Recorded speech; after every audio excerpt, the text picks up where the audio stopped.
4 పథకాలు మహిళలకు ఉన్నాయి. ఈ 4 పథకాలు కూడా ఏవి కూడా పూర్తి స్థాయిగా వాళ్ళకి అందలేదు. అందిని అని చెప్పి ఒక్కరితో ఆయన చెప్పించండి.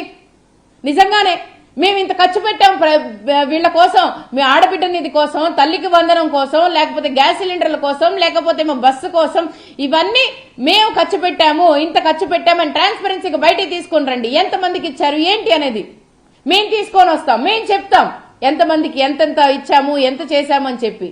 మీరు బహిరంగంగా చర్చకి రెడీనా అని చెప్పి అడుగుతున్నాము. చెప్పేటప్పుడు మాటలు ఇచ్చేటప్పుడైతే గట్టిగా చెప్తారు. ఎవరు ఒకళ్ళు చెప్పరు, ముగ్గురు చెప్తారు. ఎవరు ముగ్గురు?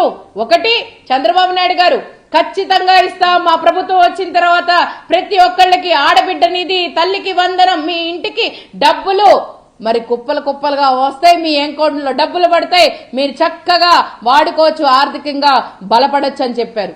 మరి ఇంకోటి చంద్రబాబు నాయుడు గారి కొడుకు లోకేష్ గారు, మరి మీరిచ్చిన యువగళంలో హామీలేవి, మీరు చెప్పిన మాటలేవి, ఇవన్నీ బోగాస్ మాటలు అంటారా? నిజమే కాదా? మీరు చెప్పేవన్నీ అబద్దాలేనా? నిజమైతే చేసి చూపించండి. నిజమైతే ఇప్పుడు దాకా వాళ్ళకి అప్పు ఉన్నవి అన్ని తీర్చి చూపించండి. 96,000, 36,000 ఇవన్నీ మీరు వాళ్ళకి ఇచ్చి అప్పుడు మా ప్రభుత్వం అబద్ధపు మాటలు ఇచ్చేది కాదు, నిజంగా నిజాయితీగా ప్రతి ఒక్కళ్ళకి కూడా మేము ఇస్తామని చెప్పండి.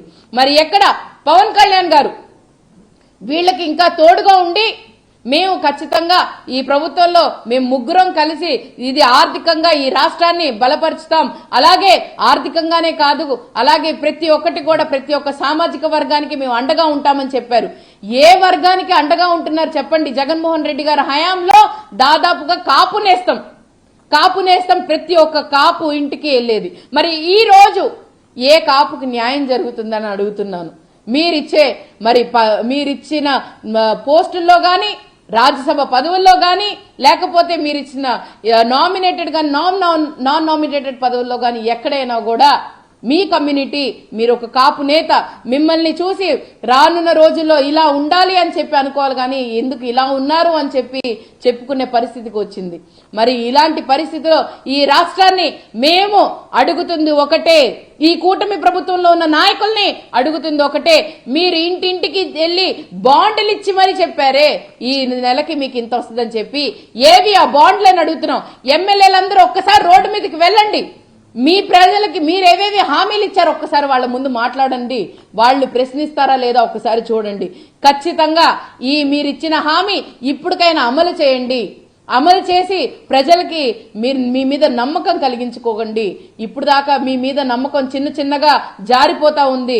ఎందుకనంటే ఏవైనా మేము ప్రశ్నిస్తే డైవర్షన్ పాలిటిక్స్ తీసుకొని వస్తారు, దానివల్ల ప్రజలు అర్థం చేసుకుంటున్నారు. ఖచ్చితంగా రానున్న రోజుల్లో 2029 ఎప్పుడు వస్తుందని చెప్పి ప్రజలందరూ ఆలోచిస్తున్నారు. ఖచ్చితంగా జగన్మోహన్ రెడ్డి గారికి మేము మద్దతుగా ఉంటాం, జగన్మోహన్ రెడ్డి గారిని సీఎం చేసుకుంటాం, మా అన్నని మేము గెలిపించుకుంటాం అని చెప్పి ప్రజలందరూ కూడా వెయిట్ చేస్తున్నారు. మీరు ఇచ్చిన హామీల మీద మీరు కట్టుబడి ఉండాలని, అలాగే ప్రతి ఒక్కటి కూడా మీరు ఇప్పుడు తల్లికి వందనం అని చెప్పారు, ఇప్పుడు దాకా కూడా దాని గురించి ఇంకా బయటికి రాలేదు. స్కూళ్ళు రేపు ఓపెన్ అవుతున్నాయి, ఇప్పుడు దాకా కూడా వాళ్ళకి పుస్తకాలు ఇవ్వలేదు, ఇప్పుడు దాకా వాళ్ళకి బ్యాగులు ఇవ్వలేదు, ఇప్పుడు దాకా వాళ్ళకి యూనిఫామ్ ఇవ్వలేదు. దీని మీద ఎడ్యుకేషన్ మినిస్టర్ గారు తొందరగా చర్యలు తీసుకొని ప్రతి ఒక్కళ్ళకి కూడా వాళ్ళకి ఇవ్వాలని చెప్పి, ఆర్థికంగా రాష్ట్రం బాగోలేదని మీరు చెప్తున్నారు, ఆర్థికంగా మీరు బాగున్నారు తప్ప రాష్ట్రాన్ని మాత్రం మీరు మోసంలో తీసుకెళ్తున్నారు. కాబట్టి రానున్న రోజుల్లో అయినా అన్ని సరిదిద్దుకొని ఈ రాష్ట్రాన్ని ముందుకు తీసుకెళ్లాలని చెప్పి కోరుకుంటున్నాను. Thank you.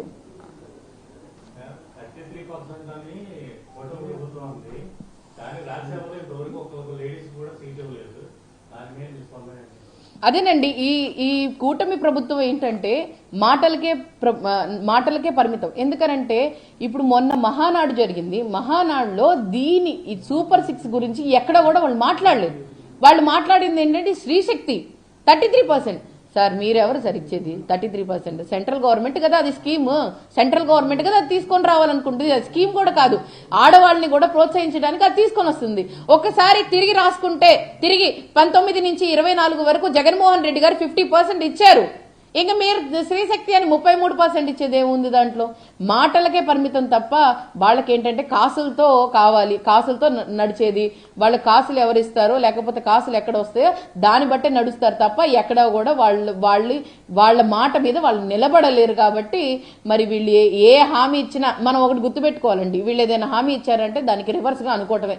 ఇంకా అది స్పష్టంగా ప్రతి ఒక్క మనిషి కూడా మైండ్ లో ఫిక్స్ అయిపోవాల్సిందే. వీళ్ళు ఏదైనా చెప్పారు అని అంటే ఓకే, చంద్రబాబు నాయుడు గారు చెప్పారు అంటే ఈ కూటమి ఇది చెప్పింది అని అంటే దానికి రివర్స్ గా మనం అనుకోవటమే, క్వైట్ ఆపోజిట్ గా అనుకొని నడవడం తప్ప ఎక్కడో కూడా ఈ కూటమి ప్రభుత్వం మాట మీద నిలబడే విధంగా లేదు. నిజంగా నిలబడే వాళ్ళైతే ఖచ్చితంగా మీరు ఏమేమి హామీలు ఇచ్చారో అది పూర్తి స్థాయి కంప్లీట్ చేయండి.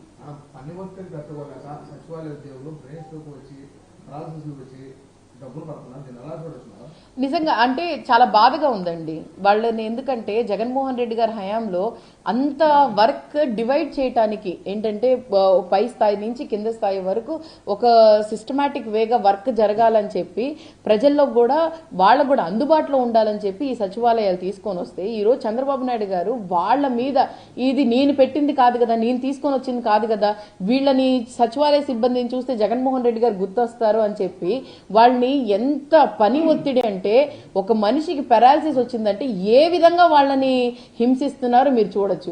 ఎందుకంటే ఒకవైపు సర్ ప్రక్రియ జరుగుతుంది, మరి ఆ ప్రక్రియ చూసుకోవాలి, అది చూసుకోవాల్సింది ప్రతి బిఎల్ఓ వచ్చేసేసి సచివాలయ సిబ్బంది. దాని తర్వాత మరి ఇప్పుడు వీళ్ళేదో యోగాంధ్ర దానికేమో ఎన్రోల్ చేయించారు, వాళ్ళ మీద టార్గెట్లు పెట్టారంట. ఏ పని ఏం చేస్తారండి? ఒక మనిషి ఒక పని చేయగలుగుతారు. రాత్రి 12, 1 వరకు వాళ్ళకేమో మీటింగ్స్ జరుగుతున్నాయంట. దాని మీద ఎన్నిటి మీద అవగాహన తెచ్చుకోగలుగుతారు ఒక మనిషి అయిన వాడు? ఎంత పని ఏం చేస్తారు? వాళ్ళని గొడ్డి చాకరీ చేయిస్తున్నారు.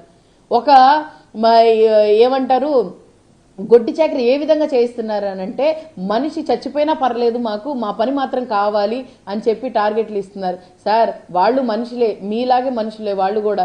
వాళ్ళని కూడా వాళ్ళ మీద దయ చూపించండి. వాళ్ళు ఏదో చేసుకునే వాళ్ళు వచ్చే జీతంలో ఎంతో కొంత పని చేసుకున్న ఆ పనిని కూడా మీరు ఇంకా ఒత్తిడి తీసుకొని వస్తే ఒక మనిషి బతకడు. కాబట్టి చంద్రబాబు నాయుడు గారు కానీ కింద స్థాయిలో ఎవరెవరు వాళ్ళకి పనులు చెప్తున్నారో వాళ్ళందరినీ డివైడ్ చేసి ఒకళ్ళకొకళ్ళుగా మరి కోఆర్డినేట్ చేసుకొని వాళ్ళకు కూడా పనులు చెప్పాలని చెప్పి కోరుతున్నారు.